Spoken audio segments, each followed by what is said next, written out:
You're a burden. You always have been. The words sliced through the air like broken glass. I'm standing in the living room, my suitcase still in my hand, mid-sentence explaining how I liquidated my entire life savings to help them. My mother's face is twisted with disgust, her finger pointing at me like I'm something dirty she found on her shoe. The silence that follows is deafening. My brother Alex looks away. My sister Carmen stares at her phone. Nobody defends me. Nobody speaks. My chest burns with humiliation as 26 years of being their daughter crumbles in an instant. "Get out," she says, turning her back to me. "Just get out." I grab my bag and walk toward the door, my hands shaking with rage and disbelief. How did giving up everything for them make me the villain? My name is Elara Vaughn. I'm 26 years old, and I'm sitting in my Honda Civic in my parents' driveway, gripping the steering wheel so tight, my knuckles are white. The word burden keeps echoing in my head like a broken record. 6 months ago, I had a decent job at a marketing firm, a one-bedroom apartment I loved, and a savings account with $38,000. I gave it all up when my mother called crying about foreclosure papers and mounting bills.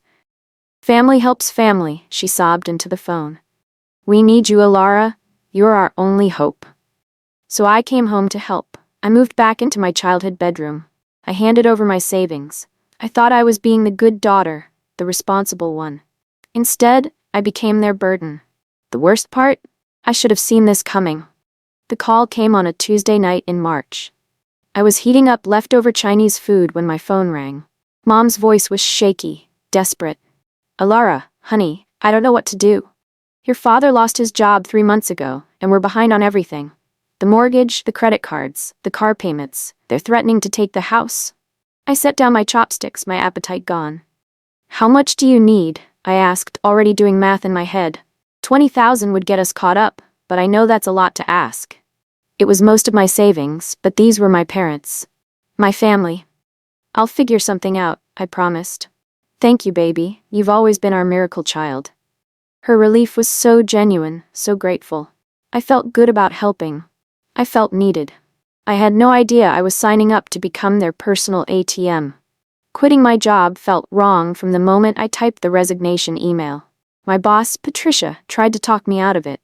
"Family emergency situations are usually temporary, Elara.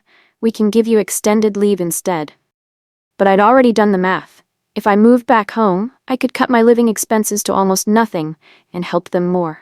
I could freelance to make ends meet. It seemed logical. My coworkers threw me a goodbye party, confused about why I was leaving such a good position. "Family needs come first," I kept saying, like a mantra I was trying to convince myself of. My best friend Jessica pulled me aside. "Are you sure about this? You worked so hard to get that job." I forced a smile. "It's just temporary. 6 months, maybe a year." I had no idea I was walking into a trap. Moving back into my childhood bedroom was like stepping into a time machine, but a broken one. The pink walls I'd loved at 16 felt suffocating at 26. My double bed was cramped after years of having my own space. The single small closet couldn't hold my adult wardrobe, but I told myself it was temporary. I arranged my books on the old shelves and put my laptop on the tiny desk where I used to do homework. Mom seemed genuinely happy to have me home. "It's just like old times," she said, watching me unpack. Dad hugged me tight. "You're saving our lives, kiddo." Alex and Carmen were polite but distant, treating me like a guest who might overstay their welcome. That first night, lying in my childhood bed, I felt a strange mix of nostalgia and unease. The house felt smaller than I remembered, and somehow so did I. The expectations started small, almost reasonable. "Since you're here anyway, could you pick up groceries?" became a daily request. "Would you mind watching the kids this afternoon?" Turned into my sister Carmen dropping off her twins whenever she wanted to go out. "Could you help with dinner?" meant I was cooking every night while Mom watched TV. I didn't mind at first. I wanted to contribute, to earn my place back in the family home. But slowly, "could you" became "you need to," and "would you mind" became "you should." My freelance work suffered because I was constantly interrupted with family needs. When I tried to explain I needed quiet hours to work, Mom sighed like I was being difficult. "We're all making sacrifices here, Elara." But I looked around and wondered what sacrifices everyone else was making.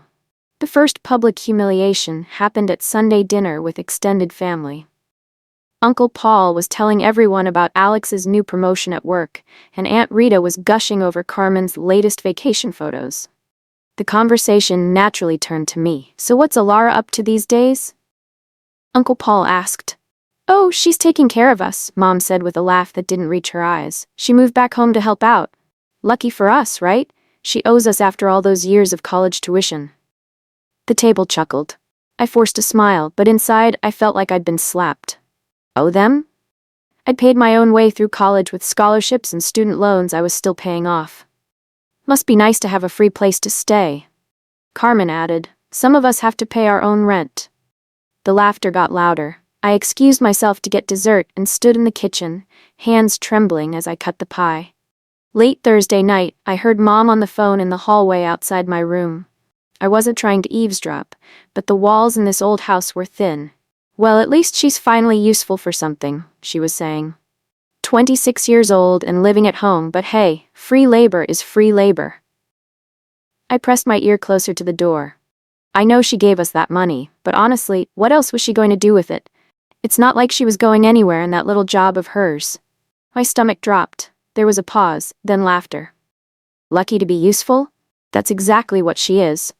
I backed away from the door and sat on my bed, staring at the pink walls. Useful. Not loved, not appreciated, not even tolerated. Just useful, like a tool they kept in the garage until they needed to fix something. That night, I barely slept. My savings disappeared faster than water through a broken dam. The initial $20,000 was supposed to get them caught up, but there was always another emergency. The car needed new tires. The roof was leaking. Carmen needed help with her kids' school fees. Alex's girlfriend moved in, which meant higher grocery bills that somehow became my responsibility. Just temporary loans, Mom would say, but no one ever mentioned paying me back. I started skipping meals to save money. I wore the same clothes repeatedly because I couldn't afford new ones. My freelance income barely covered my personal expenses, let alone the constant family emergencies. When I mentioned I was running low on funds, Mom looked at me like I was being selfish. "We're family, Elara. Money shouldn't matter between family." Easy for her to say when it wasn't her money disappearing. The comparisons started subtly, then became impossible to ignore. Alex could sleep until noon on weekends, but if I was in bed past 8, I was lazy. Carmen could go out with friends 3 nights a week, but when I asked for one evening off from babysitting, I was being unreasonable. Alex's girlfriend Brianna never helped with housework, but that was fine because she was just visiting. I lived there too, but I was expected to clean, cook, and manage everyone else's schedules. When Alex got praised for bringing home takeout once, I wanted to scream. I cooked dinner 6 nights a week, and nobody noticed. "Alex is so thoughtful," Mom gushed over Chinese food he'd picked up on his way home from work. I'd been thoughtful every day for 4 months, and all I got was more demands. I was disappearing in my own family, becoming invisible while somehow carrying all the weight. The breaking point came on a rainy Tuesday in July. I'd been working on a rush project for a client all day when Carmen called. "Emergency babysitting. Drop everything and come get the twins." I explained I had a deadline, just this once. "Can someone else watch them?" The silence on the other end was arctic. "Excuse me, I'm your sister. This is what family does." I tried to negotiate. Could she wait 2 hours? Could Mom help? Could Alex pick them up? "Forget it," she snapped. "I'll figure it out myself, like always." When Mom got home and heard about it, she cornered me in the kitchen. "Carmen is disappointed in you, Elara. She does so much for this family, and you can't help her out once?" I stared at my mother. What exactly does Carmen do for this family that I don't do 10 times over? Mom's eyes narrowed. "Don't be dramatic. We all contribute differently." The argument erupted the next morning over coffee. I'd been up until 3 finishing the project Carmen's emergency had delayed, and I was exhausted. When Mom handed me a grocery list with 40 items on it, something inside me snapped. "I need to rest today. Can someone else handle this?" Her face darkened. "Rest? You live here for free, Elara. The least you can do is help out." "For free?" My voice cracked. "I gave you $38,000 and work as your unpaid maid. How is that free?" "That money was a gift," she shot back. Or are you going to charge your own family interest now? It wasn't a gift. It was my entire life savings that I gave up to save this house. We were both raising our voices.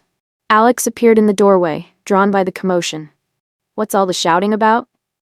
Your sister thinks we owe her something for being part of this family, Mom said, her voice dripping with disgust. I never said you owed me anything, I said, my voice shaking. I just asked for one day to rest. One day. Mom's eyes flashed with anger. You know what your problem is, Elara? You're ungrateful. You've always been ungrateful. The words hit like a physical blow. Ungrateful? I gave up my job, my apartment, my savings, my entire life to help you. How is that ungrateful? Carmen walked in from the garage, her twins trailing behind her. Perfect timing for an audience. Here we go, she muttered. Elara's throwing another tantrum. I'm not throwing a tantrum, I protested. I'm asking to be treated with basic respect. Mom laughed, but it was cold and bitter. Respect? You want respect? You're 26 years old living in your childhood bedroom, mooching off your parents. What exactly have you done to earn respect? The room went silent except for the sound of my heart breaking. Then she said it. The words that changed everything forever. You're a burden, Elara. You always have been. The words hung in the air like poison gas. I felt like I'd been punched in the stomach. A burden? I whispered. Yes, she said firmly. Ever since you were little, you've been more work than you're worth. At least now you're useful around here. But honestly, we were doing fine before you came back. I looked around the room. Alex studied his phone. Carmen busied herself with her kids. Nobody defended me. Nobody said she'd gone too far. The silence was their agreement. My chest burned with humiliation and rage. Get out, Mom said, turning her back to me. Take your dramatic attitude and get out. We don't need your help anymore. I stood there for another second, waiting for someone to say something. Anything. When the silence stretched on, I walked to my room, threw my essentials into my suitcase, and left. I didn't say goodbye. They didn't deserve one. I spent that first night in my car in a Walmart parking lot, too proud to call Jessica and admit what had happened. The words "you always have been" kept replaying in my head. Had I really been a burden my whole life? Had every family dinner, every holiday, every moment been them tolerating me rather than loving me? I thought about birthdays where my gifts seemed like afterthoughts. Times when family photos were taken and I wasn't called over. Conversations that stopped when I entered a room. Maybe the signs had always been there, and I'd been too desperate to belong to see them. I called a budget motel and paid for 3 nights with my emergency credit card. The room smelled like bleach and cigarettes, but it was mine. Nobody could call me a burden here. That first week, I kept expecting my phone to ring. An apology, maybe an explanation, even just a check to see if I was okay. The silence was deafening. Finding work was harder than I'd expected. My freelance clients had moved on after I'd become unreliable during my family stint. My network had gone cold. I applied for dozens of jobs, willing to take anything. Coffee shops, retail stores, office temp work. My savings account showed $400. Rent at the extended stay hotel was eating through that fast. Finally, a small marketing agency hired me part-time. The pay was terrible, but it was something. I rented a tiny studio apartment in a rough part of town, furnished it with secondhand furniture from garage sales. I ate ramen noodles and peanut butter sandwiches. I shopped at thrift stores and walked everywhere to save on gas. It was hard, humbling, and exhausting, but it was honest work, and nobody called me a burden. I was building something small but real, something that belonged to me. For the first time in months, I could breathe. 3 weeks after I left, Mom sent a text message. Carmen needs babysitting tomorrow night. Can you watch the twins? Just this once. I stared at the message for 10 minutes, reading it over and over. The audacity was breathtaking. After calling me a burden and kicking me out, she was asking for favors like nothing had happened, like I was still their on-call family servant. I started typing a response 3 different times, then deleted each one. Finally, I just turned off my phone. The silence felt powerful. The next day, another text. Elara, did you get my message? Carmen really needs help. I deleted it without reading the whole thing. A week later, why aren't you responding? We need to talk. Delete. They could talk to each other. I was done being their solution to every inconvenience. The power had shifted. And for the first time in my life, I wasn't rushing to fix their problems. Months passed. I got better at my job and earned a small promotion. I made friends with my coworker Rebecca, who invited me to trivia nights and weekend hiking trips. I joined a book club at the local library. I painted my studio apartment a warm yellow color that made me happy. I bought houseplants and kept them alive.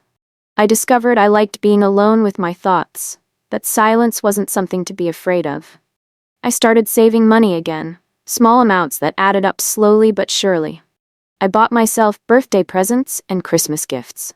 I celebrated my own victories and comforted myself through disappointments. I learned what my own opinions were about movies and music and food, separate from my family's preferences. I was becoming a whole person, instead of just a supporting character in someone else's story. Most importantly, I stopped waiting for their call.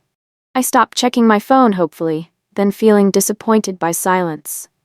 Through Rebecca, who was friends with Carmen's coworker, I started hearing fragments of news from home.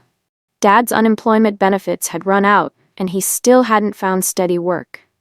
The house needed major plumbing repairs they couldn't afford. Alex and Brianna had broken up spectacularly, and she'd moved out, taking her contribution to household expenses with her. Carmen was stressed about daycare costs and had been asking around for cheaper babysitting options. The emergencies that I used to handle were piling up with no one to manage them.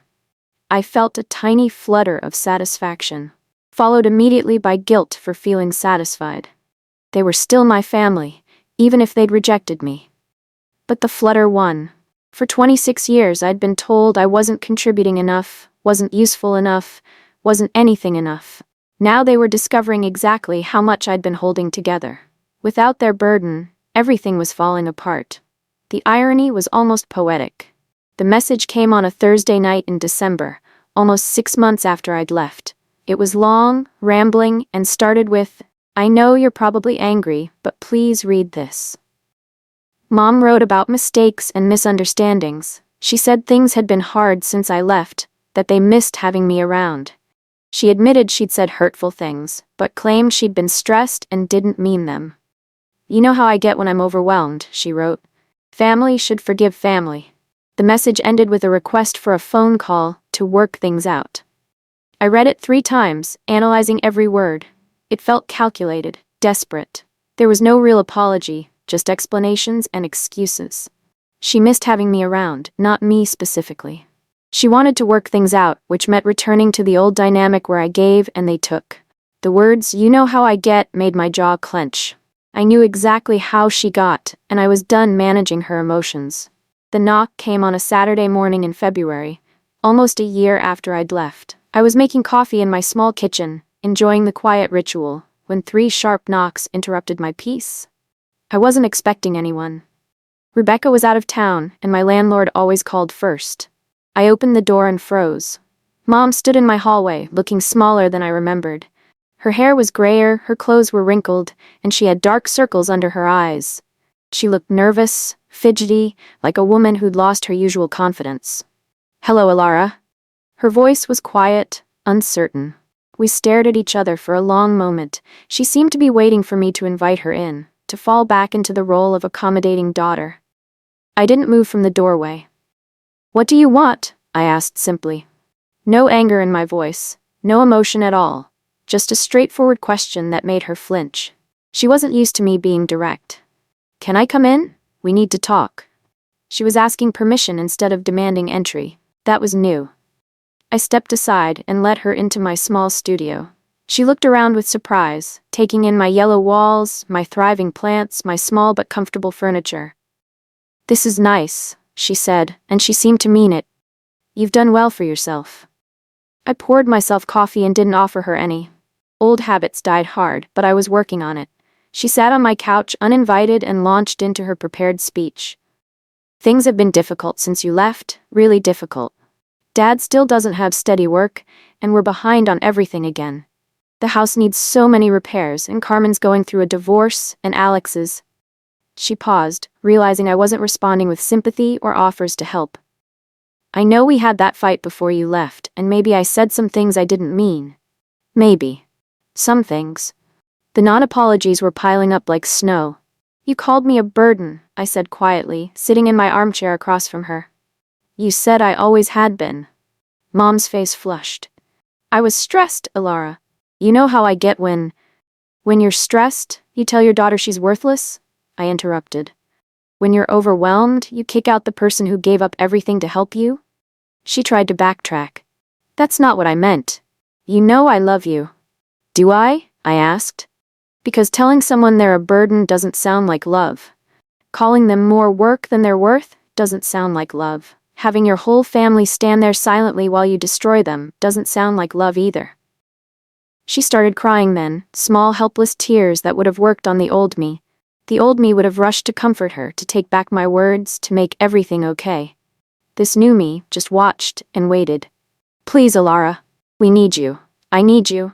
The truth, finally. You need me, I repeated. Not you miss me, not you love me, you need me. Mom nodded desperately. Yes, things fall apart when you're not around. Nobody else cares like you do. Nobody else works as hard. So I was useful after all? The words hung in the air between us. She realized what she'd admitted and tried to take it back, but it was too late. I didn't mean it that way. You meant it exactly that way. I was useful when you needed money and free labor. I became a burden when I asked for basic respect. She was crying harder now, her careful composure cracking. The family is falling apart, Elara. Carmen barely speaks to me. Alex blames me for everything. Your father won't even look at me. They all say it's my fault you left. I felt a cold satisfaction. It is your fault I left. She looked up at me with desperate eyes. Can you forgive me? Can we start over? I looked at this woman who'd raised me, who'd shaped my deepest fears and insecurities, who'd made me believe I had to earn love through service. I stood up and walked to the door. No. The word came out calm and clear. No, we can't start over. We can't pretend you didn't show me exactly how you really feel about me. We can't pretend that 26 years of making me feel small didn't happen. Mom followed me to the door, panic in her voice. But we're family. Family forgives. I turned to face her one last time. Family also loves unconditionally, supports each other's dreams, and doesn't keep score of who owes what. You taught me I was never enough, then convinced me I was too much. You took my money, my time, my youth, and my self-respect. And when I had nothing left to give, you called me a burden. I opened the door. The hallway light was bright and clean. The burden was never me, Mom. I was never the problem. Goodbye. She tried to speak, but I gently closed the door. I heard her standing there for a few minutes, then her footsteps walking away. I made myself another cup of coffee and sat in my yellow kitchen, finally free.